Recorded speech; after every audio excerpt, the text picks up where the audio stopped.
भजन करो, खबर ना पड़े किसी को। गोपी श्री कृष्ण के पास पहुंची, किसी को पता नहीं चला। कृष्ण के पास पहुंच गई, कृष्णमय हो गई, कृष्ण के पास पहुंच गई, कृष्ण ने अंगीकार कर लिया, बाहर किसी को खबर नहीं पड़ी। अपने तो भजन करते हैं आस में, पड़ोस में, शहर में, देश में, सबको पता चल जाता है। किसी ने फोन कर दिया, फिर घंटा 2 घंटे बाद उसको वापस फोन किए, बोले आपने गलत समय फोन कर दिया। पता नहीं उस समय तो हम भजन में होते हैं, आपको नहीं पता उस समय हम सेवा में होते हैं।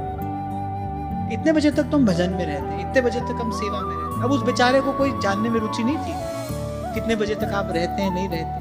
मैंने बताया भजन करते हैं भाई, हम सेवा करते हैं, पता ना चले किसी को, खबर ना पड़े।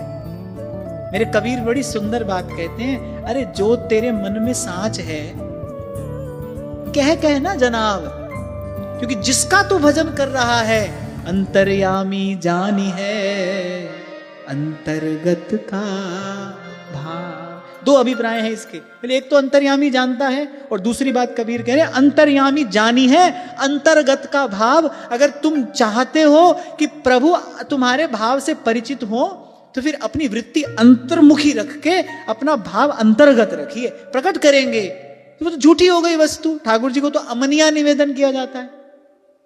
आपने भाव मुख से प्रकट कर दिया, मुख से स्पर्श होते ही कोई वस्तु झूठी हो जाती है कि नहीं? खाने की, पीने की कोई भी वस्तु मुख से स्पर्श हो जाए, अरे ठाकुर जी का पात्र भी, ठाकुर जी की सेवा सामग्री भी, हमारे यहां तो सेवा की जाती है तो मुख पर वस्त्र बांधा जाता है। जब अमनिया सिद्ध किया जाता है तो मुख पर वस्त्र बांधा जाता है। वस्त्र नहीं हो तो फिर ये दृढ़ नियम है, मौन ही रहना चाहिए।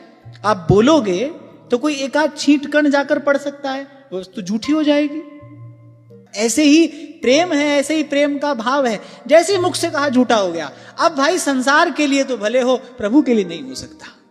अंतर्यामी जानी है, अंतर्गत का भाव। जब तक भाव गुप्त है तभी तक प्रभु को निवेदन किए जाने योग्य है, और तभी तक प्रभु उसको निवेदन करेंगे।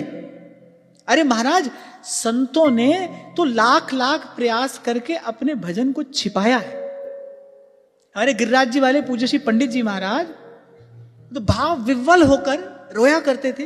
लेकिन मान लो कोई आ जाए, कोई संत, कोई विद्वान आ जाए पूज्य श्री पंडित जी के दर्शनार्थ, उस समय श्री पंडित जी को उनसे मिलना हो, बड़े तत्काल अपने आंसू पोंछकर और प्रसन्न वदन उनसे जाकर मिलते थे। भाई, ये जो प्रभु के लिए रोना है, ये हमारा धन है, ये हमारी संपत्ति है, इसको तो छिपाना चाहिए।